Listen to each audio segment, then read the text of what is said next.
Hello friends, இன்றைக்கி காலையில் ஹெல்த்தியாக என்ன சாப்பிட்லான்னு பார்க்கும்போது யோசிக்கும்போது சரி இப்போ திணையை வச்சு பொங்கல் சாப்பிட்றான்னு திணையை வச்சு பைத்தம்பருப்பு திணையை வச்சு பொங்கல் பண்ணி சும்மா சூப்பராக காஞ்சி மிளகாய் தண்ணி சட்னி செஞ்சு சாப்பிட்றான்னு வச்சேன். சரி, அதே உங்களுக்கு காட்டினேன். யார் யார் இப்படி ஹெல்த்தியாக சாப்பிடுவீங்கன்னு கமெண்ட் எழுதுங்க.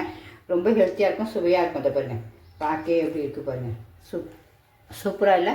நம்ம திணையும் உடம்புக்கு ரொம்ப நல்லது, பைத்தம்பருப்பும் ரொம்ப நல்லது. அது காஞ்சி மிளகாய் சட்னியும் வச்சு அப்படியே சாப்பிட்டு காட்டுறப்பாங்க. என்ன சூப்பராக இருக்கும், சும்மா அல்டிமேட்டாக இருக்கும்.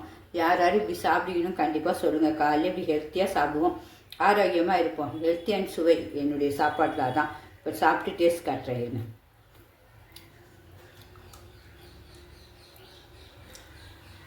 பாப்பா சொல்ல முடியாத டேஸ்ட்டுங்க. நான் இத்தனைக்கும் கொஞ்சம் நெய் சும்மா 1/4 ஸ்பூன் தான் ஊற்றிருக்கேன். எண்ணெயில் தான் தாளிச்சிருக்கேன். ஏன்னா நமக்கு நெய் காலையிலே வேணான்றதுக்காக சின்ன பிள்ளைங்களுக்கு நீங்கள் நெய் ஊற்றியும் செஞ்சு கொடுங்க. இப்படி எல்லாருமே காலையில் ஹெல்த்தியாக செய்யுங்க. வேறு ஒன்றும் இல்லை, ஹெல்த்தியாக எல்லோரும் சாப்பிட்றதுக்காக தான் செய்கிறேன். பிடிச்சிருந்தா கண்டிப்பாக லைக் பண்ணுங்கள், உங்கள் ஃப்ரெண்ட்ஸோட வீட்டுக்கு ஷேர் பண்ணுங்கள். இதேமாதிரி நீங்களும் ஹெல்த்தியாக செஞ்சு ரசித்து ருசித்து சாப்பிடுங்க. ஓகே ஃப்ரெண்ட்ஸ், பாய்.